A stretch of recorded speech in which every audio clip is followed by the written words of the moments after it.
গোপন খবরের ভিত্তিতে একজন বাংলাদেশি নাগরিককে আটক করতে সক্ষম হয় ধর্মনগরের গোয়েন্দা শাখা। দীর্ঘদিন ধরে সীমান্ত রক্ষীদের নজর এড়িয়ে পারাপার করছিল সেই ব্যক্তি। আরক্ষা দপ্তরে জিজ্ঞাসাবাদে আটককৃত ব্যক্তি সম্পর্কে বিভিন্ন তথ্য উঠে এসেছে।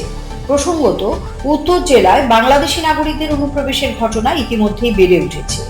বাবুরবাজার এলাকা থেকে একজন বাংলাদেশি নাগরিককে আটক করা হয়। জানা গেছে, ওই ব্যক্তি দীর্ঘদিন ধরে বাংলাদেশ থেকে ভারতে প্রবেশ করে ধর্মনগরের সিগন্যাল বস্তিতে বসবাস করছিল এবং মৎস্য ব্যবসা পরিচালনা করছিল। এদিকে আটককৃত ব্যক্তির কাছ থেকে বাংলাদেশের নথিপত্র ছাড়াও ভারতের আধার কার্ড, ভোটার কার্ড এবং অন্যান্য ভুয়ো পরিচয়পত্র উদ্ধার হয়েছে। বর্তমানে তাকে ধর্মনগর আরক্ষা দপ্তরে নিয়ে গিয়ে জিজ্ঞাসাবাদ করা হচ্ছে। এই ঘটনায় ধর্মনগরের গোয়েন্দা শাখার ভূমিকায় প্রশ্ন উঠেছে। তাছাড়া ইতিমধ্যে উত্তর ত্রিপুরায় বাংলাদেশি নাগরিকদের বেআইনি প্রবেশের সংখ্যা উল্লেখযোগ্য হারে বেড়ে চলেছে বলে জেলার বিভিন্ন এলাকায় চাঞ্চল্য সৃষ্টি হয়েছে।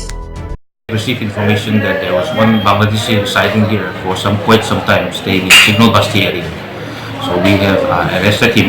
His name is Lukumia of 38 years, and it is suspected that he has dual documents, both of Indian and Bangladeshi documents. We will register a case and verify whether the documents are genuine or fake.